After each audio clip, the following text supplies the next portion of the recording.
संहारक होने के बावजूद भगवान शिव को प्रसन्न करना क्यों है इतना आसान? महाकाल शिव की महिमा अपरंपार है। उन्हें प्रसन्न करने के लिए किसी खास प्रयास या पूजा पाठ की जरूरत नहीं होती, बल्कि सच्ची श्रद्धा और पूरे मन से किया गया प्रयास आपको भोलेनाथ की कृपा का पात्र बना सकता है। भगवान शिव सृष्टि के संहारक माने जाते हैं। महाकाल, रुद्र, कपाली, पिंगल, शंभु इत्यादि उनके उग्र रूप के नाम हैं, लेकिन उन नामों में एक नाम भोलेनाथ भी है। विध्वंसक के देवता होने के बावजूद सभी देवों में महादेव एकलौते ऐसे देव हैं जिनके बारे में यह कहा जाता है कि उन्हें प्रसन्न करना आसान है। क्यों? नमस्कार दोस्तों, छोटका बाबा चैनल पर आप सभी का स्वागत है। यदि आप करते हैं महादेव की पूजा और पाना चाहते हैं उनका आशीर्वाद, तो वीडियो को लाइक और चैनल को सब्सक्राइब जरूर करें और हाँ, कमेंट हर हर महादेव जरूर लिखे। चलिए शुरू करते हैं। भगवान शिव के रहस्य को समझना बहुत ही मुश्किल है, क्योंकि उनकी महिमा और प्रकृति बहुत ही अलग है। एक तरफ जहां उन्हें सृष्टि के विनाश का काम सौंपा गया है, वहीं वो समुद्र मंथन से निकले हलाहल विष को पीकर समस्त जगत की रक्षा भी करते हैं। भगवान शिव की महिमा को देखते हुए उन्हें भोलेनाथ भी कहा गया है और कहा जाता है कि उन्हें प्रसन्न करना बहुत ही आसान है। ऐसा कहे जाने के पीछे उनसे जुड़े कुछ पौराणिक कथाएं भी हैं और कुछ उनकी प्रकृति या स्वभाव। तो चलिए जानते हैं इस बारे में विस्तार से। भगवान शिव क्यों आसानी से हो जाते हैं प्रसन्न? भोलेनाथ का अर्थ होता है वो नाथ या स्वामी जो अत्यंत ही भोले हैं। भगवान शिव की प्रकृति भी कुछ ऐसी ही है। उन्हें प्रसन्न करना आसान माना जाता है क्योंकि वे अपने भक्तों के थोड़े से भक्ति भाव से प्रसन्न हो जाते हैं। शिवजी अपने भक्तों की सरल और निष्कपट भक्ति से आसानी से प्रसन्न हो जाते हैं। शास्त्रों के अनुसार अन्य देवों की भांति भगवान शिव को प्रसन्न करने के लिए किसी विशेष पूजा विधि या अनुष्ठान की आवश्यकता नहीं होती। इंसान हो, राक्षस हो, भूत प्रेत हो या फिर किसी और योनि का जीव हो, शिव की भक्ति हर कोई कर सकता है और शिवलिंग पर मात्र जल चढ़ाकर या बेलपत्र अर्पित करके भी भगवान शिव को प्रसन्न कर सकता है।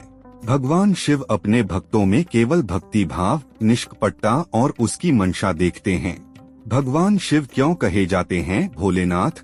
शिवजी को भोलेनाथ कहे जाने की पीछे कई पौराणिक कथाएं हैं, जिसमें उन्होंने अपनी सरला सहज स्वभाव का परिचय और भक्तों के प्रति अपना निश्चल प्रेम दिखलाया है।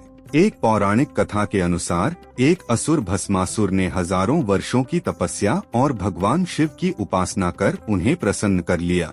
भगवान शिव भली भांति जानते थे कि वह एक राक्षस है और उसे वरदान देना अच्छा नहीं होगा, लेकिन फिर भी उन्होंने भस्मासुर से वरदान मांगने के लिए कहा। भस्मासुर ने वरदान मांगा कि वह जो कुछ भी छुए वो चीज तुरंत भस्म हो जाए। शिवजी ने तुरंत उसे यह वरदान दे दिया।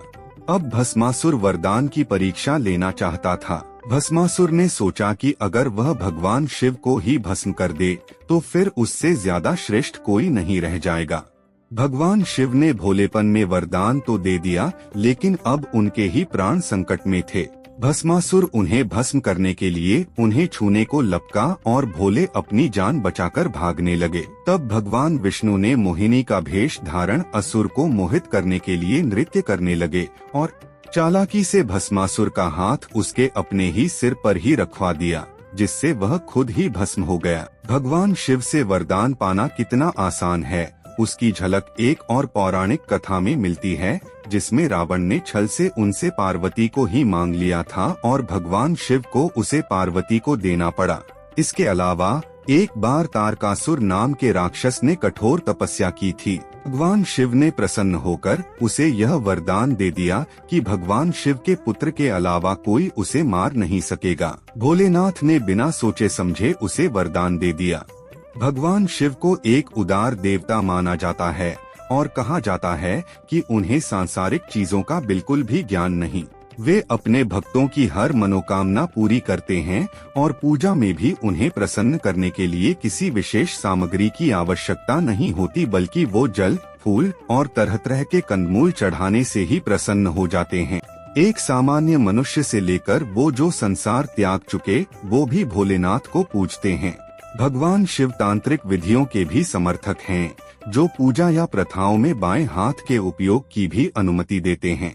भगवान शिव बिना किसी बात की परवाह किए पूरे शरीर पर भस्म भी लगाते हैं, ताकि भूत पिशाच जो उनकी उपासना करते हैं वो भी उनके करीब रह सकें।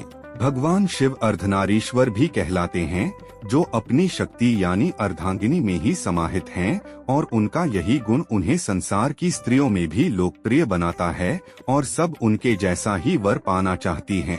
भगवान शिव अपने किसी भक्तों में कोई भी फर्क नहीं करते। तो दोस्तों, आज के लिए बस इतना ही। उम्मीद करता हूँ हमारे द्वारा दी गई जानकारी आपको पसंद आई होगी। मित्रों, अगर ये वीडियो पसंद आई हो तो वीडियो को लाइक शेयर जरूर करें और कमेंट करना ना भूलें। दोस्तों, अगर आपने हमारा चैनल सब्सक्राइब नहीं किया है तो सब्सक्राइब जरूर करें। और हाँ, लास्ट तक देखने के लिए धन्यवाद।